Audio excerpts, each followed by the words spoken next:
Good afternoon, everyone. I'm Steve, And I'm Scott. and together we are Backyard Musings. We are the science and technology channel. We report on science and technology to give you hope and give you innovations that are occurring in all the different sciences. It really doesn't matter. Physics, astronomy, health, whatever. We're tracking it and we're bringing it to you. Yeah, and some of us need to be paying attention to the weather while we're doing this too, because it's freezing outside, and one of us is outside in the backyard, and one of us is not. So, Right, and I'm zipped up too. I'm zipped up. Okay, here's a bright idea: microdosing, the San Francisco treat. During the height of the fentanyl crisis, doctors experimented with a novel microdosing technique to help patients transition to bu- bupref, bu, uh, buprenof, buprenorphine. buprenorphine. There you go. Buprenorphine. Sound it out, Steve. A drug proven to aid opioid recovery. Not However, not that I'm familiar with that drug or anything. right, right. Yeah.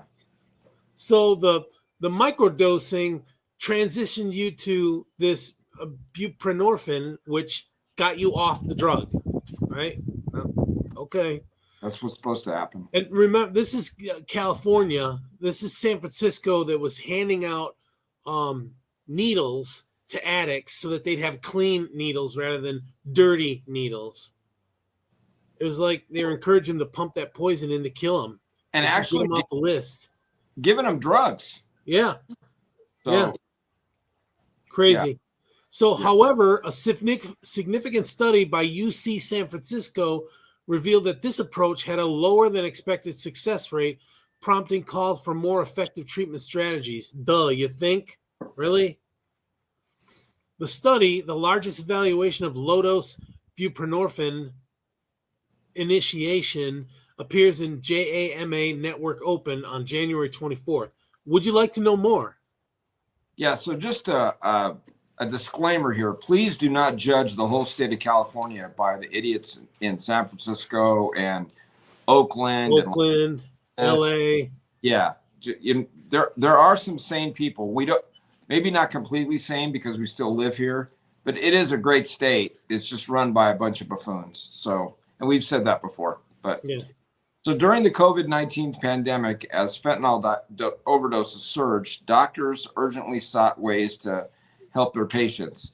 Buprenorphine is known to help people stop using opioids, but starting the treatment was more challenging for fentanyl users.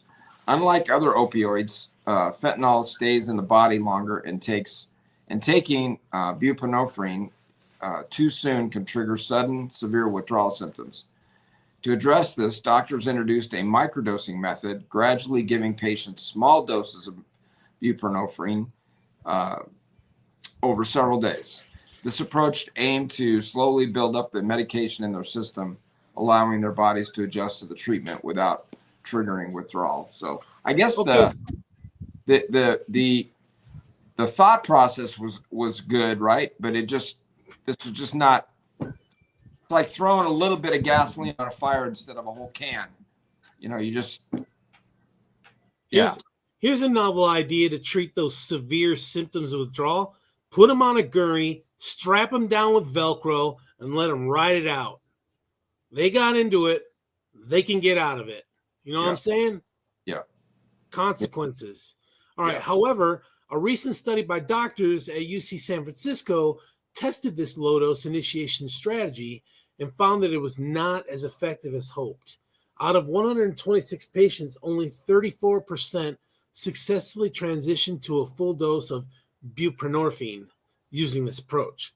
Leslie W. Swen, a medical doctor, the study's first author, said she was disappointed by the results, but the findings need to be shared. Quote, "This doesn't seem like it's working the way we had hoped," said Swen, an assistant professor at UCSF Division of General Internal Medicine and an addiction medicine specialist. Oh, that's where she needs to be, San Francisco. Yeah. Quote, "But when people expect it to work and it doesn't work for them, they feel like there's something wrong with them." So buprenorphine is the most widely used of the 3 drugs that are approved to treat opioid use. Uh-oh. We lost Scott. There you go. There you go. Sorry, I was getting a call. Where am I at here? To treat opioid use disorder. I lost my place. Other treatments include methadone, which has been widely used a lot, which is dispensed through certified treatment clinics, and injectable naltrexone, a longer-lasting treatment that is prescribed when a person is no longer physically dependent on opioids.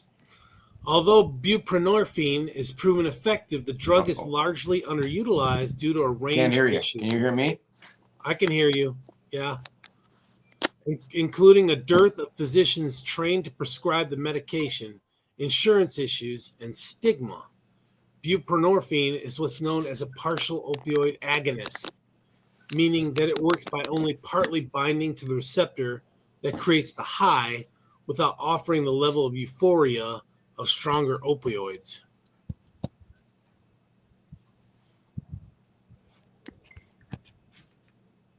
Your turn, Scott.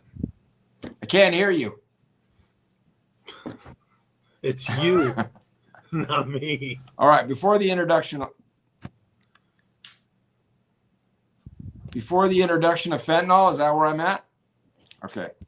Buprenorphine had higher success rates, but starting it often meant that people had to stop their opioid use and experience some withdrawal before taking it.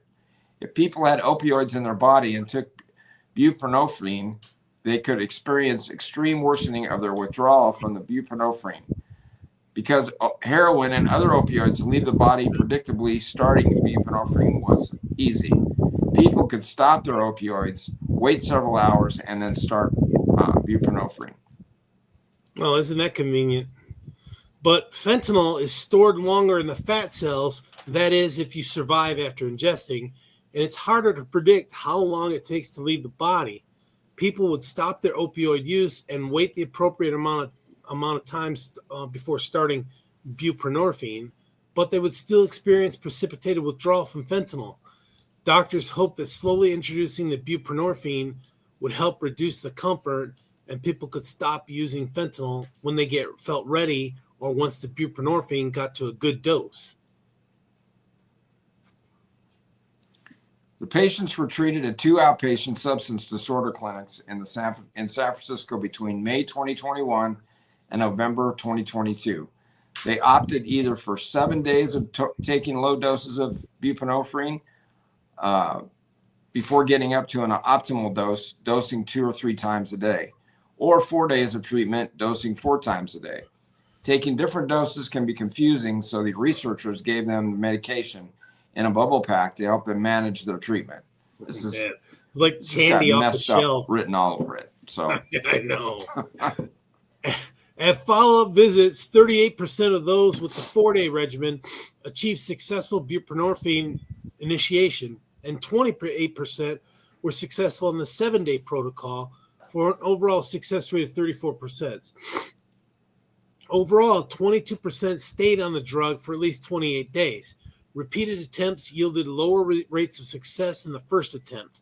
Swen said the findings indicate that more options are needed to support people initiating buprenorphine.